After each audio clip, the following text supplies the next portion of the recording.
Next on the list is the drum bus.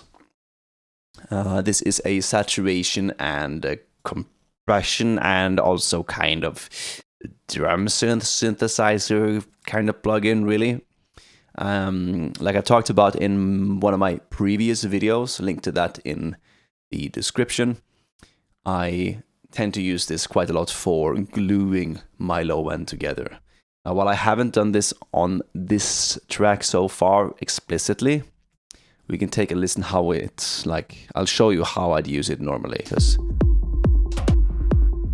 this sounds pretty decent in my ears already. But if I say I wanted to up the amount of power in the low end, I want it even boomier, then I'd actually, let's do it with it. I'd open it like this. These are the default settings. I'd drag the drive all the way down to 0. I'd enable the built-in compressor, and then I'd probably either use the trim or the output. I'd drag down the output quite a bit, probably by 12 decibels or something. So now we can add in even more sub if we so desire.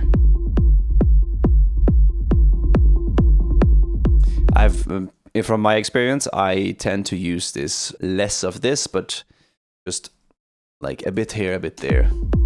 Subtly, I think the word is. So it sort of just warms and rounds out the really low end. And especially on headphones, this makes a big difference. I have noticed when I'm mixing in the studio or on speakers that this can be a bit overkill at times, so which is why I tend to recommend people just use it not to an extreme extent unless you want that blown out sound. But I really like this one, especially for like low end, for powerful stuff and kick and bass and stuff like that. So the next device on my most top used stock device list is the Phaser/Flanger. Again, a lot of the same points can be made with this device as I have been making with the other stock devices. I tend to use this because it is super easy to see what's going on. I don't need to open a separate window.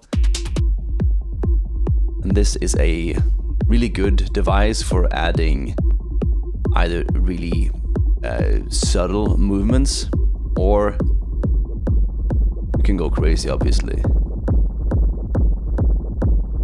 like this. It works great on hats, it works great on synthesizers, on if you're doing dub techno chords, this phaser is also really nice for that, adding movement into otherwise really static sounds. It has an envelope follower.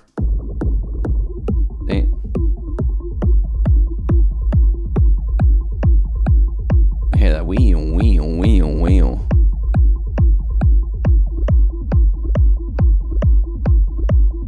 Has a second LFO even.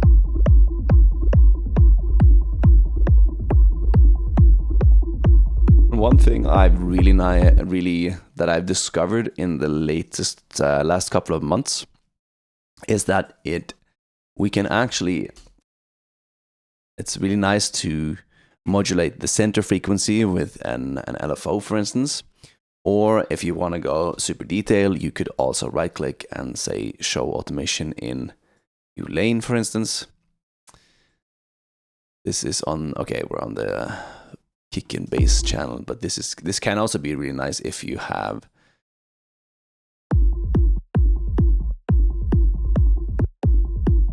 like, say you're doing this with a synth chord line, and then you can have this, you can automate this center frequency rhythmically, essentially, and then on top of that, you can add the internal LFO that's gonna modulate this even more. You can, as you can see, you can get really complex ways of doing things really easily with this plugin. All right. Next on the list, as you can see, we have the compressor. Again, it's not like super, why won't it? There we go. It's not a like super exciting plugin, to be honest, and it's not like something to go bananas for, I guess. It's not something really creative in that sense. I use it more, this is more of a utility kind of plugin, but still,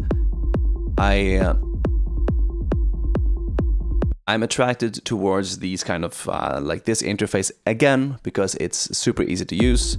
The threshold here, instead of going by numbers, I can go visually. This yellow line represents the amount of gain reduction that's being applied, and you can easily see how the compressor is treating the signal and what's going on, basically. Again, yeah, this is.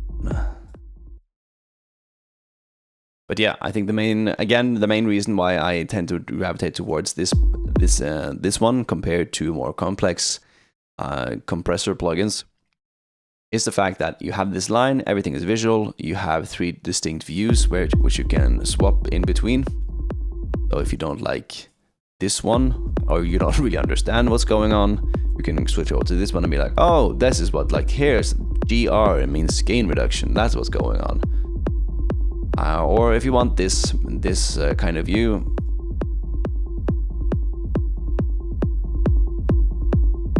and you have it a dry wet, so you can do parallel compression. You don't necessarily need to plop it into a return channel and have that compressor on top of there, or in that channel, which is more like the classical way of doing parallel compression. You can, and it also has a sidechain filter, which can be super helpful if you don't want your bass frequencies, your really low bass frequencies, to trigger your compressor, basically. So if we see now, it's all like pumping and getting squashed and whatnot. So if you take this at 250, for instance, then it's just going to be everything from 250 and above, from the low mids to the high frequencies that are going to trigger the compressor. And then in that way, we'll be able to basically leave the low frequencies unaffected, because at this point in time, though, in this example, they are working really nicely, and you don't necessarily want to squash all of your super low end, because that will take away a lot of the dynamic and the groove of the track, basically. All right, and second next on the list for this time is the amp. Again, it's an guitar amplifier simulation. I tend to use this for distortion and saturation if I want to smash my signal, or if I just want to give it some kind of crispy top end to bring out the presence. I tend to use this, like, I have used it a bunch in the past. I'm not using it as much anymore, but it is a staple in my arsenal, obviously, because it's one of my top stock devices. What I tend to do these days is use it more, like I mentioned, for bringing out the top end, bringing back some clarity in the mix, or in whatever element I'm working with. So if this had been our bass line again, as an example, then I'd do something like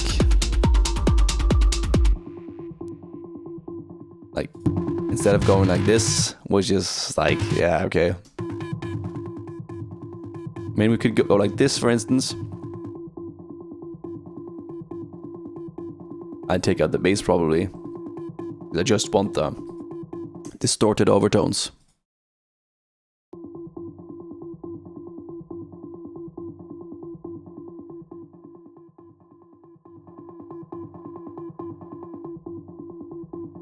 So yeah, and just using it like this, it's sort of like it adds in some air.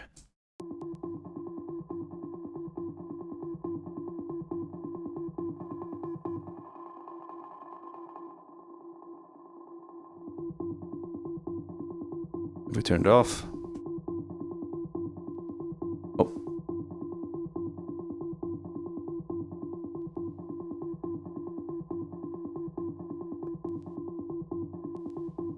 You see, so it's sort of just like, it helps lift out, bring out the presence and clarity, and sort of like takes away the focus from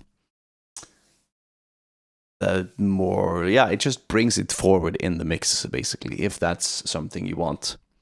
But again, be careful, like if this can be, it can be quick to overdo it. Oh my god, I'm sorry. But at the same time, like this can also be nice if you want that.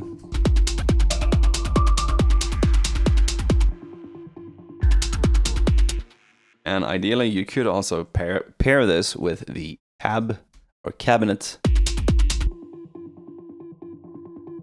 Basically, these two go together like hand in hand, and they're designed for each other. If you want more lo-fi kind of sounds, you can explore this combo here as well. I'd recommend. Has a lot of very different kind of tones, but it's yeah, guitar cabinet and guitar amplifier setup here, basically here. So the final of the stock devices that I want to talk about today is it started to be my go-to reverb this time, and it is the hybrid reverb. There we are. So why do I prefer the hybrid reverb over the regular reverb?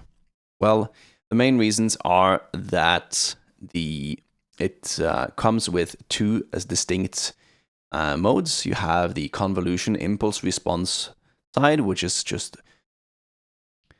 basically recordings of real places that you can use as a reverb.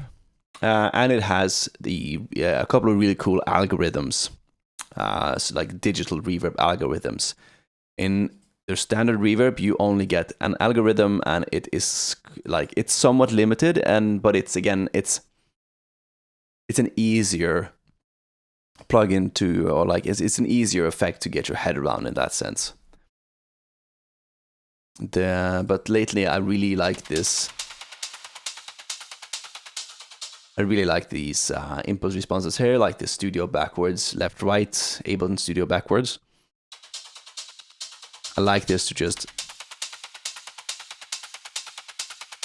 Oh, my bad. Just to add a bit of room character to my hi-hats, for instance. I tend to use that algorithm quite a lot. It also has some really nice, like this shimmer preset. I assume it's like the Valhalla shimmer, and it basically takes a lot of small grains in your reverb and pitches them up or down, depending on your preferences, and will make these. A really good example. Let's plop it on the baseline again to see. Right? Which can, again, this gives you the opportunity to create more tension, even just in your reverb, by pitching up the reverb 6 semitones, and everything is built in. You don't need a shifter module on your reverb send, for instance.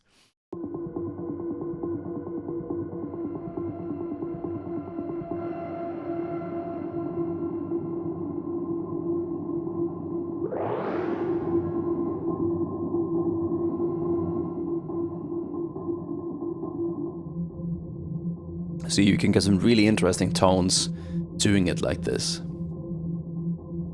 Or using this shimmer algorithm. I really like this tides. Let's see. I'm not entirely sure what it's doing, but you can definitely hear that now we're modulating some of the parameters with this built-in LFO. And if you combine that with the impulse response, say from a large room, some chamber, like anyway, Gregorian monks choir room, probably pretty cool.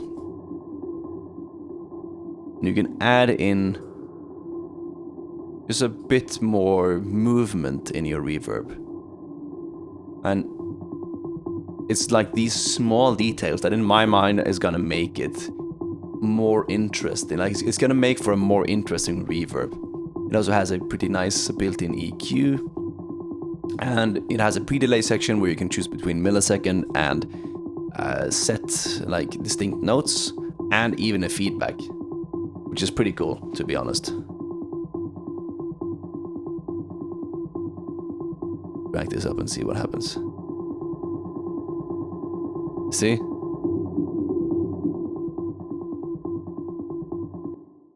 So all of these things combined is, I think, are the main reasons why I tend to prefer this over the reverb. I mean, the little reverb, standard reverb is nice by and of itself, but you have a lot more flexibility and a lot more different kind of tones you can get out of the hybrid reverb, to be honest. So,